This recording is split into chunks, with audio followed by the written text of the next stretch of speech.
బాగున్నాను. తమిళ cinema, Telugu cinema కాదన్నా మంచి కాన్సెప్ట్‌తో వచ్చారన్నా. చెప్తున్నాం కదన్నా డైరెక్టర్ గారు రవీంద్ర మాధవ్ గారు.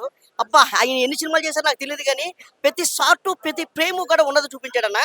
ఇంకా పోలీసులు, దొంగల మధ్య ఉన్న సన్నివేశాన్ని చూపించాడన్నా. ఇంకా చెప్తున్నాను కదన్నా ఇంటర్వెల్ దాకా ఒక లెవెల్‌లో ఉంటే ఇంటర్వెల్ తర్వాత ఉందన్నా. నిజంగా మామూలు కాదన్నా. ఫైట్‌లేందన్నా అబ్బబ్బబ్బబ్బా! నరుకుడేందన్నా అబ్బబ్బబ్బబ్బబ్బా! ఇంకా హీరోయిన్ గారు క్యారెక్టర్ చూసుకున్నా, ఇంకా విలన్ గారి క్యారెక్టర్ అన్న అశ్విన్ క్యారెక్టర్ మాత్రం ఇరగదీశాడన్న. నేచురల్ గా చేశాడన్న. నేచురల్ నాని గారు ఇంకా నేచురల్ గా చూపించాడన్న. అబ్బబ్బబ్బబ్బబ్బబ్బబ్బా! పాటలో ఎన్ని సోదు కాదన్న. పాటలు కాదన్న కావాల్సింది స్టోరీ కావాలన్నా. దమ్మన్న స్టోరీ అన్న ఇది ఖచ్చితంగా నాన్న. రియల్ స్టోరీ అన్న.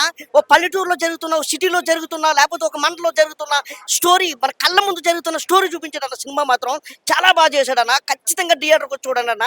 ఇప్పుడు రిలీజ్ అయిందన్న, చెప్తున్నాం కదన్నా సెప్టెంబర్ 19 రిలీజ్ అయిందన్న. ఖచ్చితంగా థియేటర్కి అందరూ కూడా పిల్లలు, పిల్లలు, ఇంకా అందరూ లవర్స్, ఇంకా అందరూ కూడా థియేటర్కి వచ్చి చూడాలని కోరుకుంటున్నాను. చెప్తున్నా ఒక మంచిగా టనల్లో ఆ ఎలివేషన్స్ కానీ సినిమా సూపర్ అంటే సూపర్ ఉంటాయి.